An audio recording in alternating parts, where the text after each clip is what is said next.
حضرت موسیٰ علیہ السلام جلیل القدر پیغمبر دے، بخاری شریف کے حدیث دے دا مرگ فرشتہ راغلا ورطا ادرے دا ویزا اللہ را لے گلے ما ستا ٹیم مقرر دے دا مرگ سادر نو باسو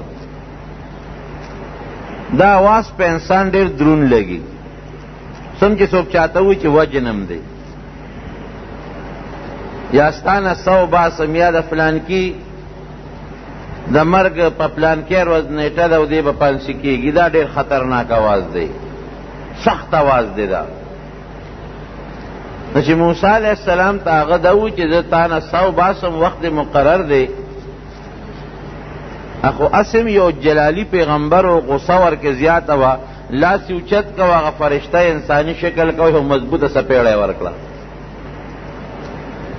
دومره سخت وو چې داغه نه سترګه وستا او مغه شکل کې الله تعالی په پروردگار هغه انسان لدی لګلې او چې داغه مرګ نه دی خو زما دې حالت ته وګوره الله نه هیڅ پټ نه دی خو بعض خبره الله پټای د مخلوق نه د څه حکمت لپاره دې حالت ته مې وګوره وی زلال شاه او دغه موسی علیه السلام ته وایا چې ستا مرګ نه دی خو نو دا یو غوی په شا باندې لاس کې دا ستا د لاس لاندې چې څومره ویښته رالل د هر یو ویښته په عوض کې بدله یو کال عمر درکړم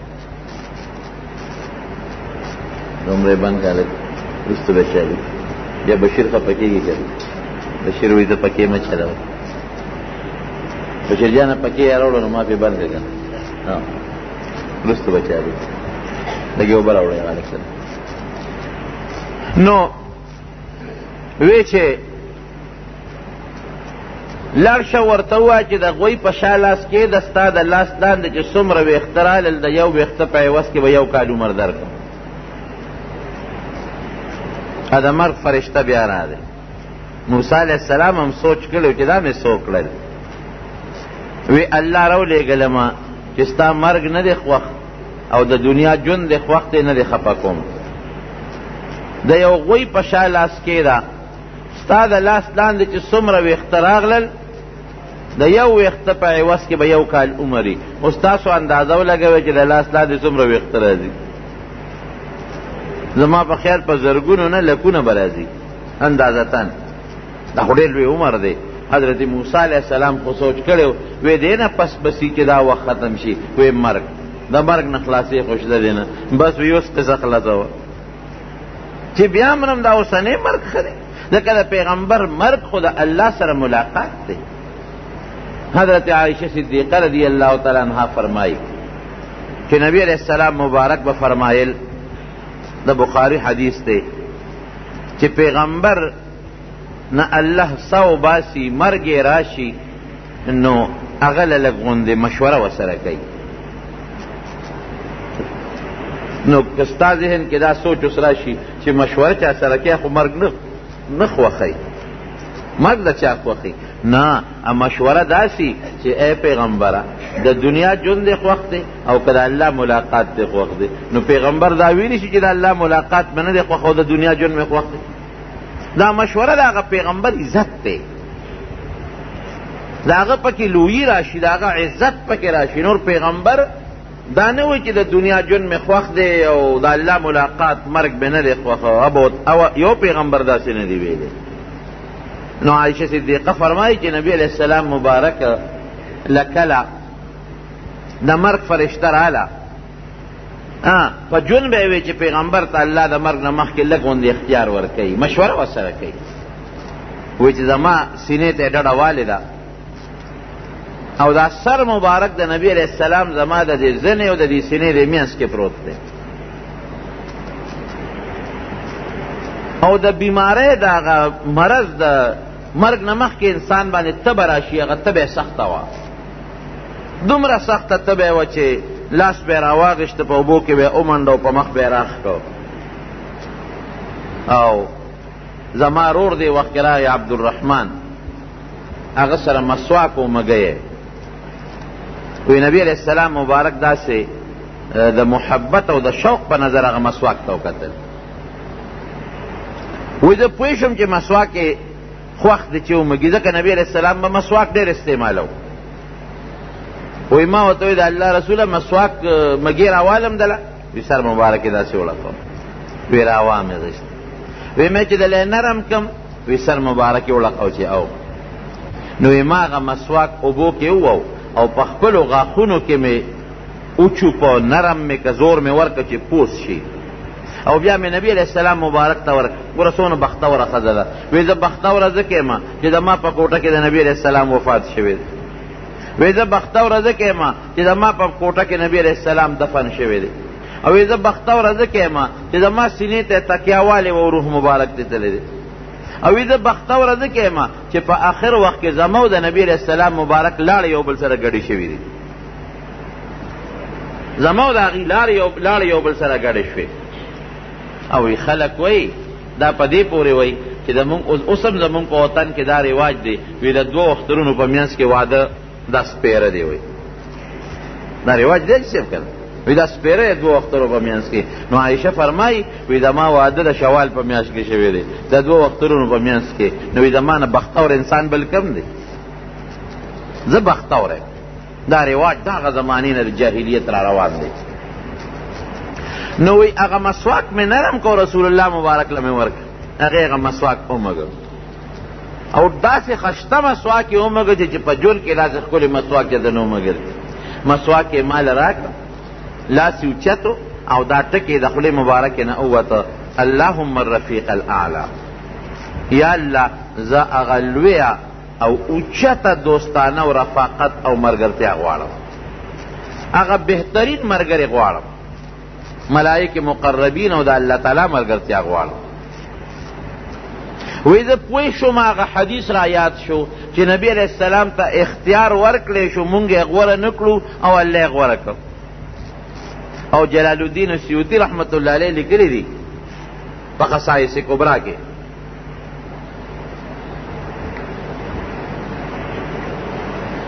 چې د مرګ فرشته راله، دا اسرائیل علیه السلام ګورې د هر چا نسانو بس د سره په لکونو فرشتې دي د شمیر نه زیاتې، چا پسې یو لیږي چې ساتې وباسه او چا پسې بل لیږي. او طاقت وله رب العالمین دومره ورکړی دی چې یو ځل ته نبي علیه السلام تپوس وکړو ته د دې ډېرو خلکو نه په یو ځل څنګه سا وباسي. وی مال رب العالمین دومره طاقت را کړی دی که زه په اووم اسمان کې ناست یم او دا خپلې دوه ګوتې د دې دنیا د ټول جاندار مخلوق ته ور مخکې کوم، ټول جاندار که انسان دی او که حیوان دی او که ماشي دی او که میږي دی، نو په یو سکنډ کې په یو لږ ساعت کې د دې ټولو نه سا راښکې شم. دومره طاقت الله ورکړی دی. وی تا ته پته لګي چې فلان کې به کله مري او فلان کې به کله نه مري؟ وی نه. وی ته بیا سا څنګه وباسې؟ وی لږ ساعت مخکې راته رب العالمین حکم راکړي چې لاړ شه فلان کې د فلان کې زوی د فلان کې کلي فلان کې ځای کې به ناستي او سا ترې راوباسه. وی چې زه څنګه ورشم هماقسې راته نغد ناستي سا ترې راوالم راوباسم. ما ته پته نه دی کومه فرشته چې الله د سا په اوښکو مقرر کړي د هغه ته پته نه دی. نو د هغه لاندې د دنیا فرشتې دي یو نه ده، په لکونو کرونو فرشتې دي. د نبی کریم صلی الله علیه وسلم نه چې کومې فرشتې سا قبض کړې ده د هغې نوم اسماعیلو. او چې څنګه راغې نو جبریل علیه السلام هم موجود ناست دی، هغه د پیغمبر علیه السلام ملګری هم ناست دی. نو جبریل علیه السلام د نبی علیه السلام نه اجازت غواړي، د الله رسوله یو فرشته راغلی ده د اسمان نه او په لومړي ځل راغلی ده، اجازت غواړي. ورسره اویا زره ملګري او هغې اویو زرو کې هرې فرشتې سره ځان له بیا اویا زره ملګري دي. وی راځه چې را دننه شوه، وی زه الله را لېږلی ما او تا له یو مشورې له چې د دنیا ژوند دې خوښ دی که د الله ملاقات دې خوښ دی؟ نبی کریم صلی الله علیه وسلم حضرت جبریل علیہ السلام تو قتل په خولې هغه ګونه که خو لکه یو انسان چاته وګوري چې څه دی خیال مشوره کوي. جبریل علیہ السلام ورته وایي چې د الله رسوله خوښه دې خپله ده ځکه تا ته اختیار درکړی شوی دی خو الله ستا ملاقات ته ډېر شوق کې دی. وی چې الله زما ملاقات ته شوق کې دی نو د مرګ فرشتې ته وایي امضي لامرک بس خپل کار د جاري کړي. عائشہ صدیقه فرمایي چې د سا په وتو نه یم پېښ شوی دومره پوه شوم چې لاس مبارک یې ښکته شو اللهم الرفیق الاعلی او دا آیت نیمګړې مع الذین انعم الله علیهم من النبیین والصدیقین والشهداء والصالحین وحسن اولئک رفیقا. او یو خشته خوشبویی می بس محسوس کړ ډېره اعلی مزیدار خوشبویی دغه د نبی علیہ السلام مبارک د ساوتل هغه چې کم ټیم مقرر هغې کې سیکنډ مخکې والی رستو والی رانغی خو چې کومه مشوره ده دا صرف د پیغمبر عزت دی د نورو خلقو په نسبت. اذا جاء اجلهم لا يستقدمون ساعة ولا يستأخرون د خلقو نیټه چې کله مقرر شوه نه سیکنډ مخکېوالی شته او نه سیکنډ رستوالی شته. رستوالی خو امکان لري خو مخکېوالی خو بلکل کیدی نشي د شی خو د وخت نه مخکې کېږي خو دا سخته مضبوطه خبره ده د الله د طرف نه چې بلکل خاص ټیم باندې به سوځي نه مخکې نه رسته. حضرت آدم علیہ السلام چې کله الله پیدا کړ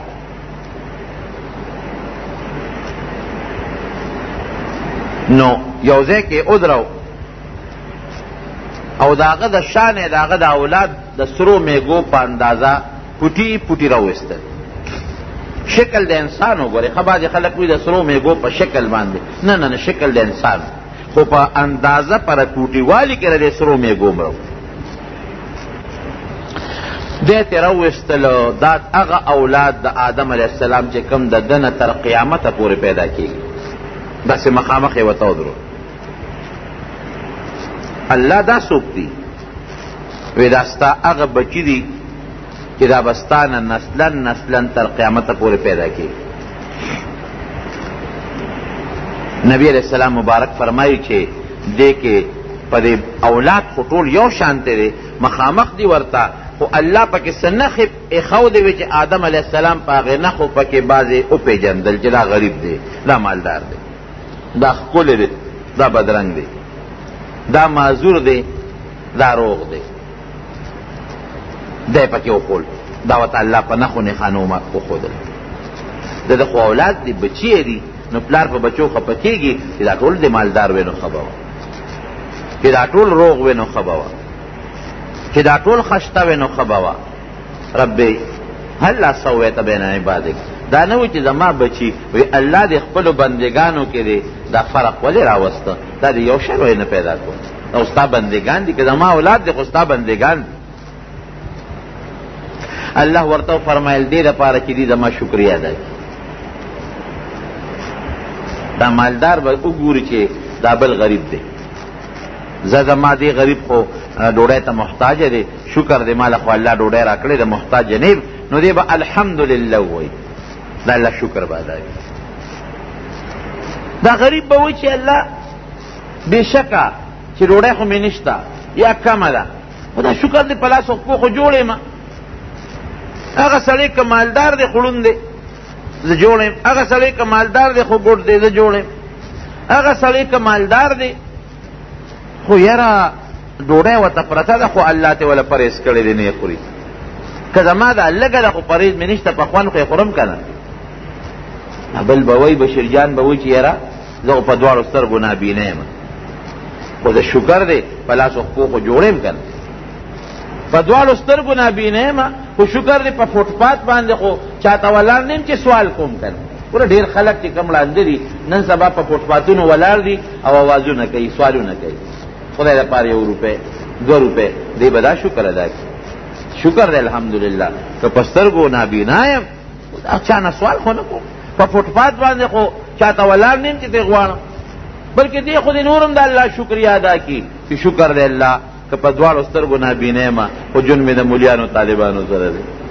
او بیا شکر په دی چې که ډېر خلک دي چې هغه اوازونه خشته دي، څوک سندرغاړي دي، څوک څه کوي، لوبې وي، غزلې وي، ګډاګانې کوي. د ما شکر دی نسبت د نبی علیہ السلام د نعتونو د الله د حمدونو سره دی. د شکرې مقام هر چاله الله ورکړی دی. بل به وایي چې یاره پخپو خو بوډۍ یم، خو دا شکر دی چې لاسونه مې جوړ دي چې ډوډۍ خو په خولې له وړی شم. هر چا کې الله داسې یو صفت رونو پیدا کړی دی که هغه خپل صفت ته وګوري د الله شکر به ادا کړي. او نبی علیہ السلام مبارک فرمایي د ځان نه بره ته مه ګوره ګورئ، په لوی تکلیف کې به پرېوځې. یو مالدار به د ځان نه بره مالدار ته ګوري، په غم وختی او کاغذ مال راشي. د ځان نه لاندې ته وګوره، د الله د نعمت قدر به راشي. نو دې لپاره مې پکې دا فرق پیدا کړی چې دې زما د نعمت شکرې او قدر وکړي. وایي د بعضې انسانانو د بچو د تندو نه رڼاګانې ختې، او تپوس یې وکړو الله دا څوک دي چې تندو نه رڼاګانې خېږي؟ وایي دا ستا په اولاد کې پیغمبران انبیا و رسل. وی دا یو کس د تندی نه ډېره زیاته رڼا ختېدله. وی دا پکې څوک دی؟ د ده د تندي نه خو ډېره زیاته رڼا خېږي. وی دا ستا یو بچی دی داود علیه السلام.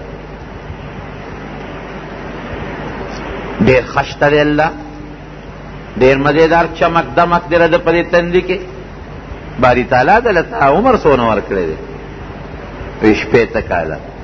الله دا خو لږ دی، ځکه حضرت آدم علیہ السلام ته خپل عمر پروردگار خولو چې ستا به 1000 کاله عمر وي.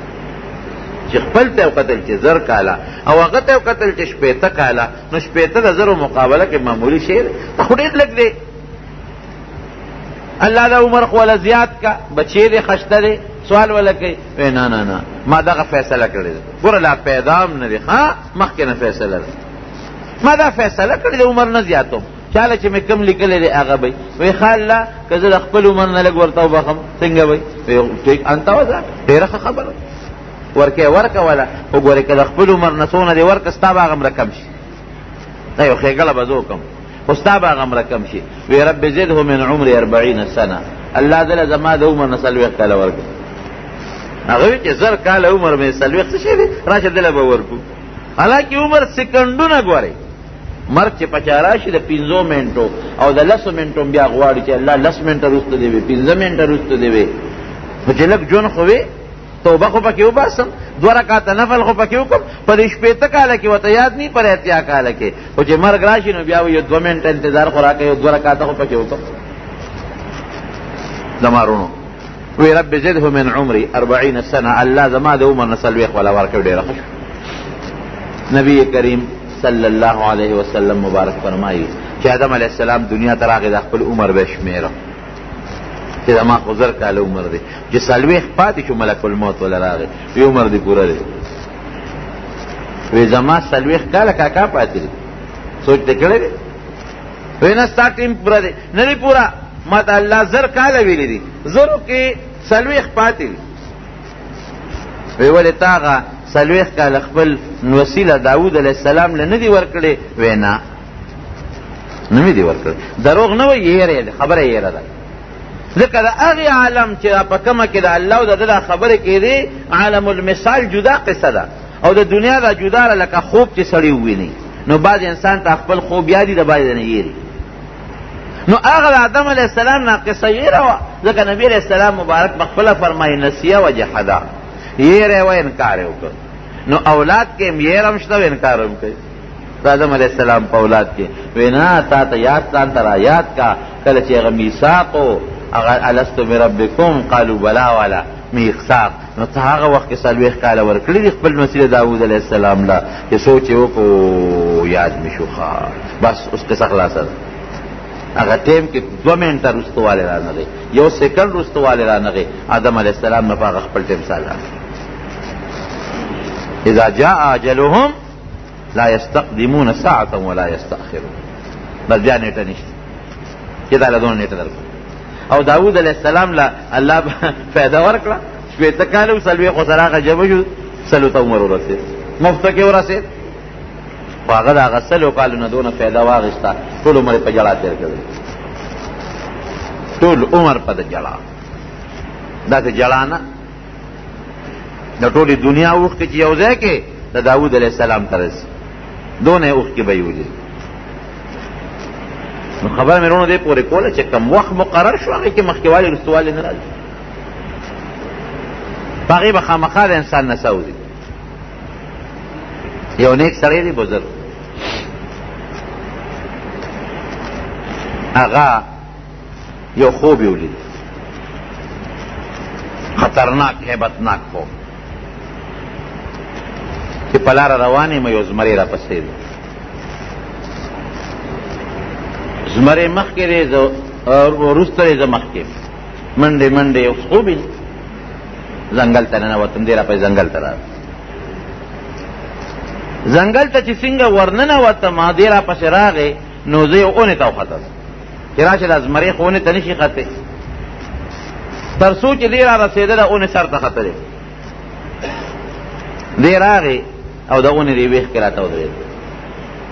زه بره ناست یم چې زه لاندې نه کوزېږم او دی ستړی به شي دا زمري ځي به، اوس هغه راته د اونې دی ویښ کې ناست دی، خولې وازه کړې ده او برړېږي. ویړه کې مې سوچ راغی، اوس خوب یې نه کړه چې یاره دا به تر کومې دی اونه کې ناست یم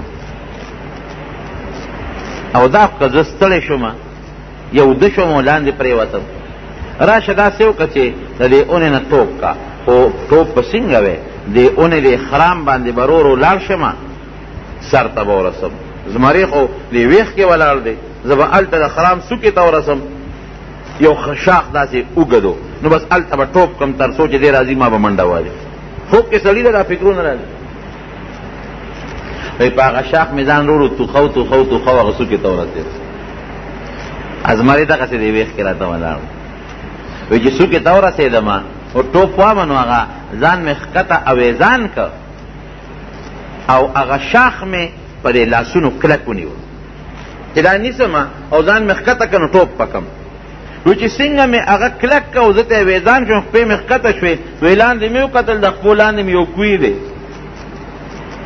غټ کوی دی او په کوی کې یو اجدها خامار دی، هغه خوله وازه کړې ده او زمری کاکا راغی دین دغه کوی په غاړه راته ودرېده.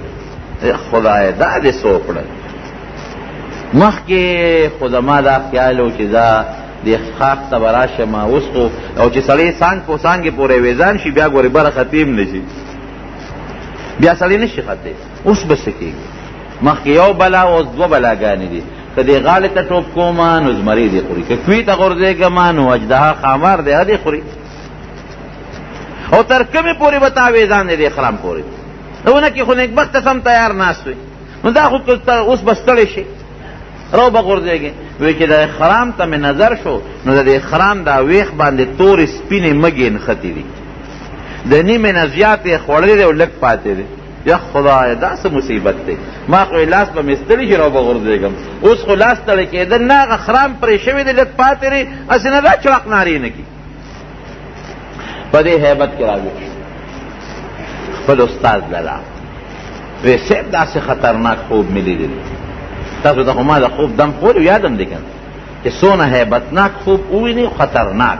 نو درې ځله ګس طرف ته لاړې توکه او هر ځل سره اعوذ بالله من الشیطان الرجیم وایا، د دې خوب اثر بني. دا د نبی علیہ السلام مبارک وینا ده او تجربه خو په حدیث نه پکار، خو تجربه هم ده. یو ځل وایا اعوذ بالله وسره وایو لاړې توکه، بیا لاړې توکه اعوذ بالله، بیا لاړې توکه اعوذ بالله، چې کله را بیدار شي دغې وخت کې دا عمل وکړه، اکه هغه وخت کې درنه یېري چې کله درته یاد شي دا خوب دا عمل وکړه، هېڅ اثر بني. وی جنابه راویښ شو، چې راویښ شوم هغه خپل استاد له لاړ وی صاحب داسې خوب خطرناک. وی دا خو خطرناک ښه دا خو الله تعالی تا ته د خپل ژوند ټوله نقشه وښوله. وی دا کم خرام چې ته ور پورې نښتې دا ستا ژوند دی، هر انسان د خپل ژوند شاخ پورې انښتې او دا کمې تورې او سپینې مږې چې تا ولیدې چې دا خرام یې پرې کو دا ورځې او شپې دي، دا سپینې مږې ورځې دي دا تورې مږې شپې دي، دا لګیا دي ستا د ژوند دا شاخ دا خراخ کټکۍ پرې کوي، د نیمې نه زیات یې درته والې دي. او دا چې کم کوی تا د خپو لاندې ولیده دا کوی قبر دی، چې دا خاخ دا تورې سپینې مږې ورځې شپې دا خاخ د ژوند دې پرېږدي نو ته به نیغ دې قبر لري او دا په قبر کې دننه په دې کوي کې چې اجدها خامار دی دا مرګ دی دې به ټک درکوي او دا د کوي په غاړه چې زمرې درته ولاړ دی دا ملک الموت دی نو د ژوند نقشه شوسته زمارونو داسې ده که نه ده مونږ د ژوند خاخ پورې ویزان یو او د ژوند دا خاخ لګیا دی تورې سپینې مږې ورځې شپې پې لګیا دي مونږ خوشحاله یو هلکه که خیري سبا به ورځ راځي هفته پس به که خیري دا ورځ راځي یاره یو میاشت پاتې شوه دا به څنګه زر تېره شي خوشحاله یو یاره لس ورځې پاتې شوې دا لس به څنګه زر تېرېږي مونږ دې راتلونکي ژوند ته خوشحاله یو چې دا زر راشي نو ښه ده او حالانکې هغه مرګ دی راتلونکي ژوند چې څومره په تیزۍ در پسې را روان دی دا مرګ دی دا تور سپینې مږې د مرګ په شکل کې د مونږ په ژوند دې نښتې دي او چې دا خاک د ژوند مات شي کوم خوا به ځو قبر را او د مرګ سکه لکه د خامار غوندې ټک به درکوي ملک الموت درته د قبر په غاړه د کوي په غاړه ولاړ دې پرېږدي دي کفا بالموت واعظا زمارو چې دا خبرې سړی ځان ته را یادې کړي د ده دپاره لوی نصیحت ته ګورې ده